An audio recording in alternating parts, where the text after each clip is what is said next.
Bonjour à toutes et à tous. Bienvenue donc dans ce nouveau numéro de chronique du cabinet CFEC Afrique, un cabinet spécialisé donc dans les formations innovantes pour vos projets de renforcement de capacités ou de transition professionnelle.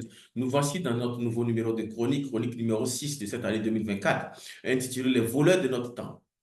Ça étonne plus d'un, les voleurs de notre temps. Qu'est-ce qui nous vole le temps? Donc, André Morin dit, qu'est-ce que la vie sinon du temps?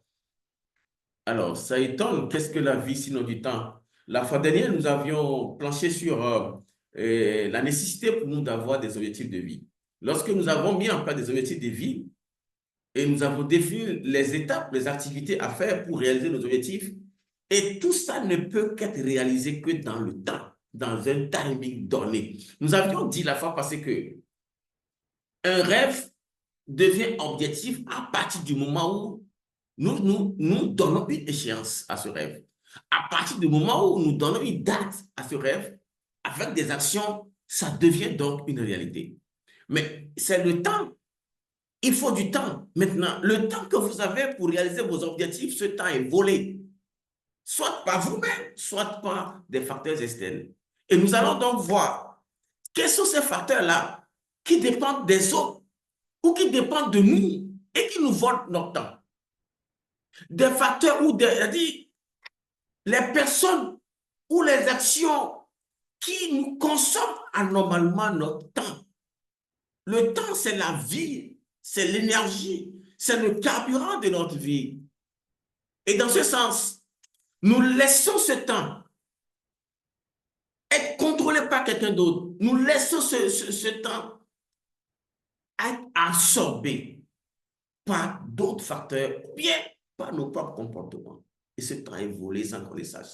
Donc, nous allons attirer l'attention sur ces facteurs-là qui nous volent le temps.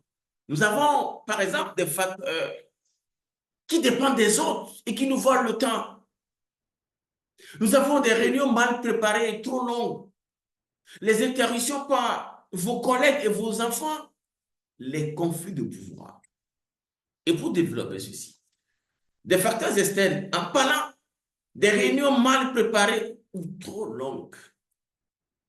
Lorsque le manager de mon entreprise, le manager de mon service administratif, on annonce une réunion, la réunion qui doit peut-être durer 2 heures de temps. De 8 heures à 10 heures, la réunion doit durer. Maintenant, nous avons commencé la réunion à 8 heures, espérant cette réunion terminée à 10 heures.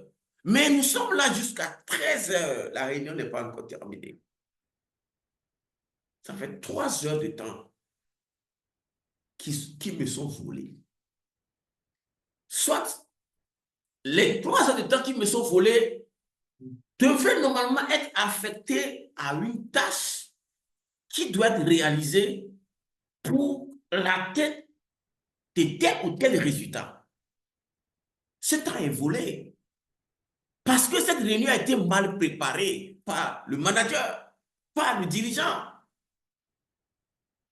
Les réunions mal préparées et réunions trop longues.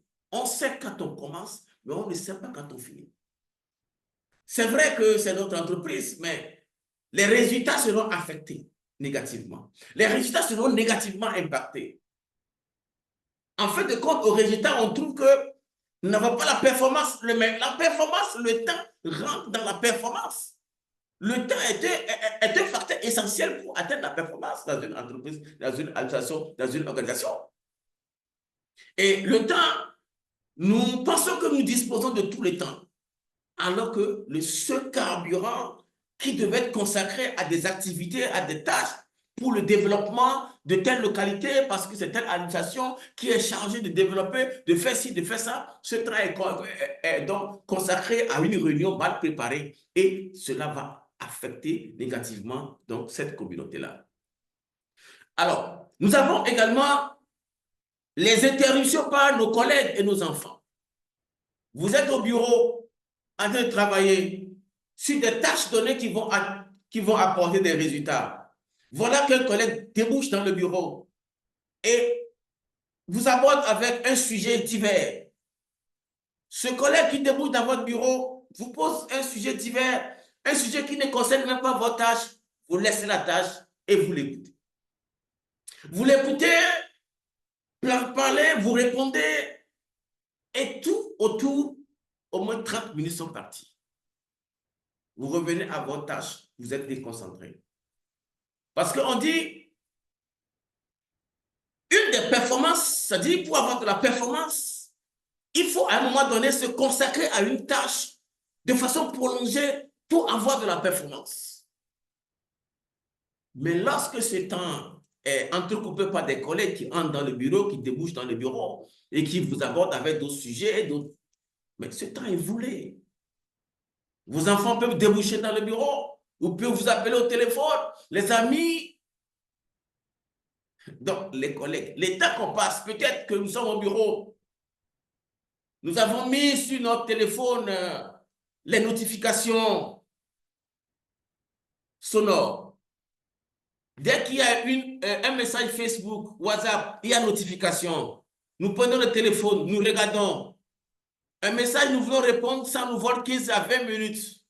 Nous déposons le téléphone. Un autre message arrive, ça nous vole encore ce temps. Mais au finish, dans une journée, le téléphone, le WhatsApp, Facebook, les collègues, les amis, les parents qui débouchent dans le bureau, peut-être dans 8 heures de temps que je dois être au bureau pour telle tâche, pour telle activité, minimum dans tout ça là, 1 heure, 2 heures de temps me sont volés.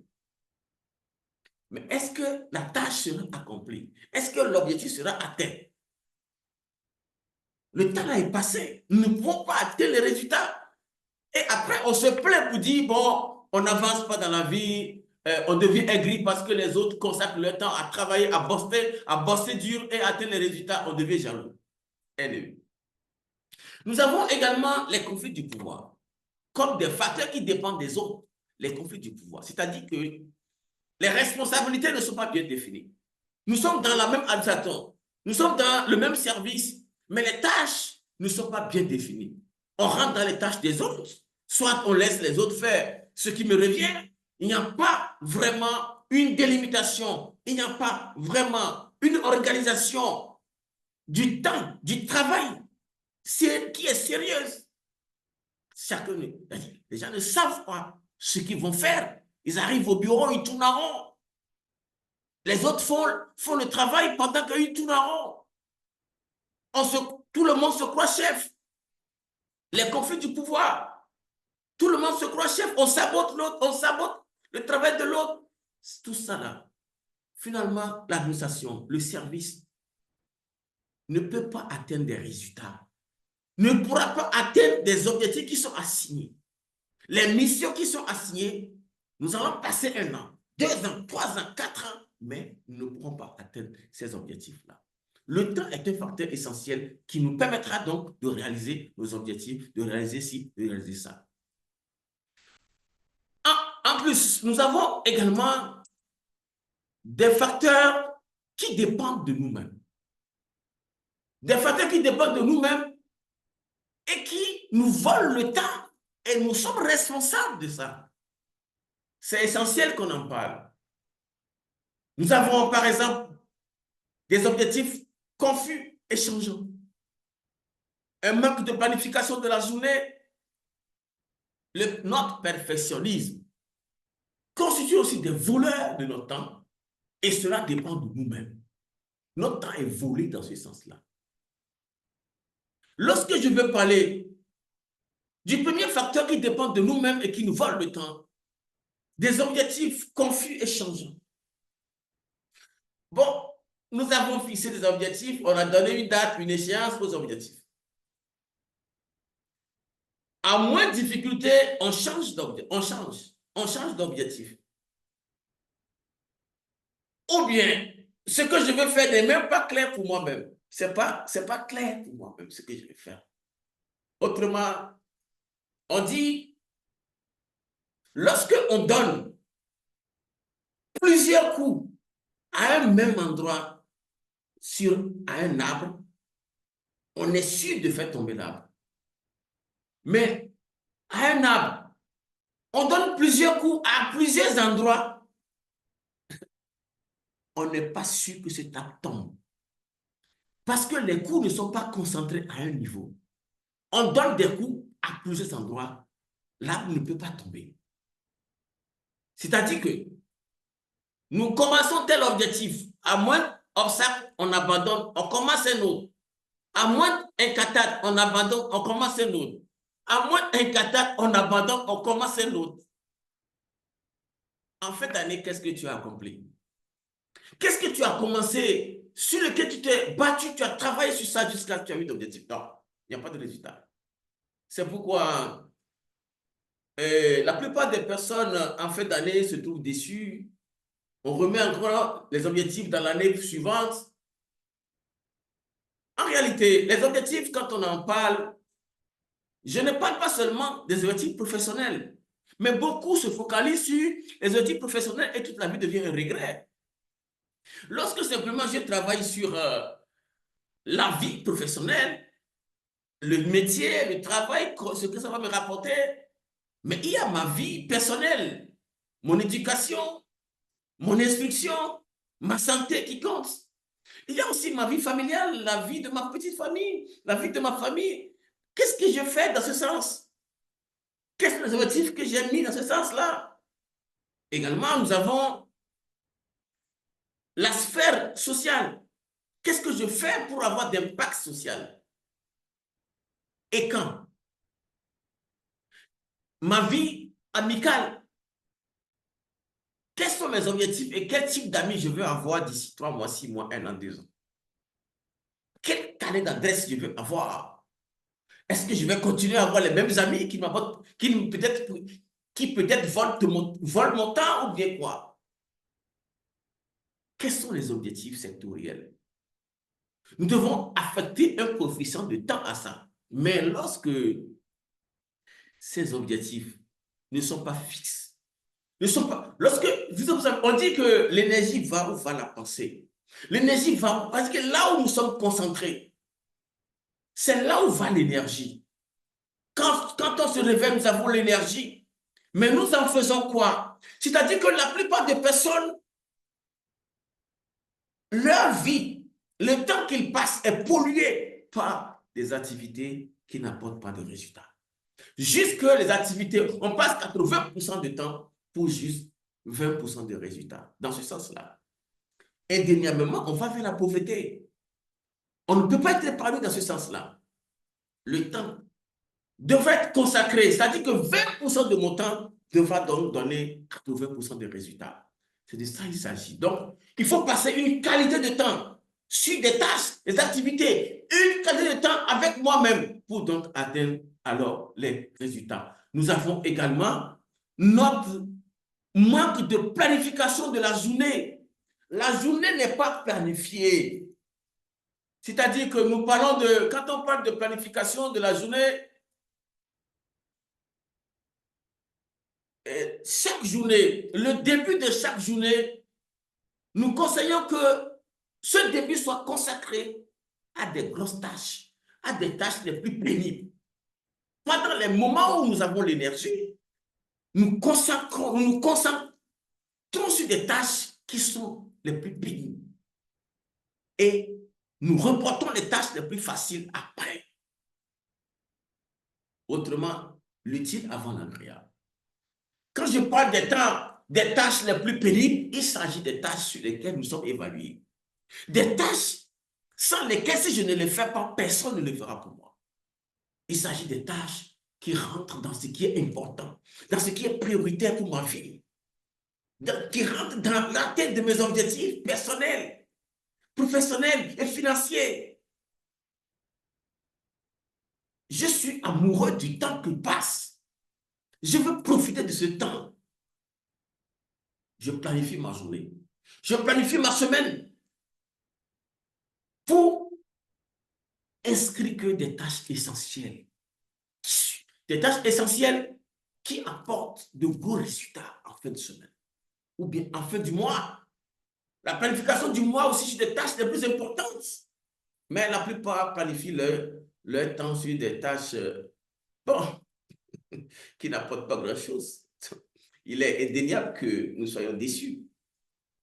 Nous avons aussi notre perfectionnisme, c'est-à-dire l'attitude que nous avons de croire que nous sommes meilleurs partout. Nous sommes meilleurs en tout. Il y a des gens, au lieu de prendre conscience de leurs faiblesses, ils disent qu'ils sont meilleurs en tout. Ils prouvent aux gens qu'ils sont meilleurs en tout, alors qu'ils ont une grande carence. Pourquoi ne pas consacrer son temps au renforcement de ses capacités, à prendre conscience de ses faiblesses et à améliorer ses faiblesses, à renforcer. Et donc, là où il est bon, il renforce là et améliore ses faiblesses.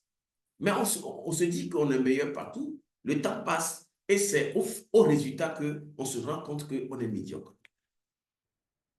Donc, chers amis, ce que nous disons ici, c'est que nous avons des facteurs qui volent notre temps, des facteurs qui dépendent des autres et des facteurs qui dépendent de nous-mêmes.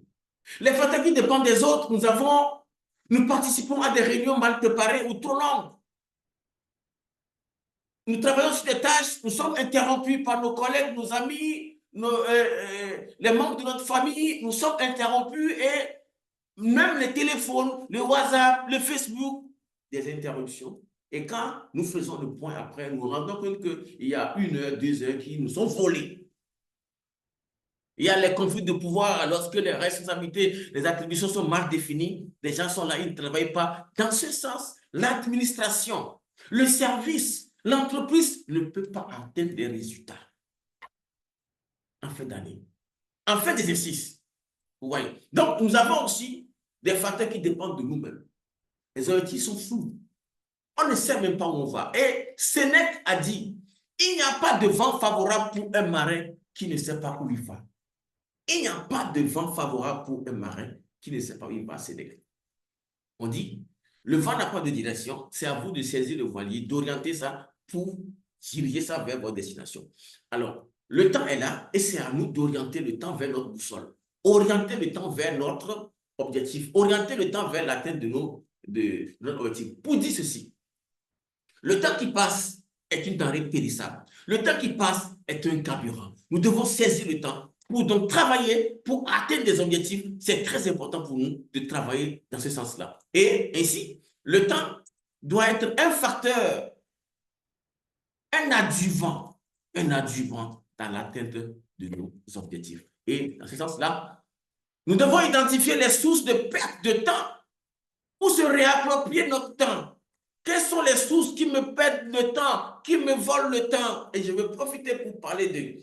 Êtes-vous leader du temps ou quelqu'un qui est gestionnaire de l'horloge? Il y a des gens qui ne regardent que l'horloge, qui font une to-do list de plusieurs tâches.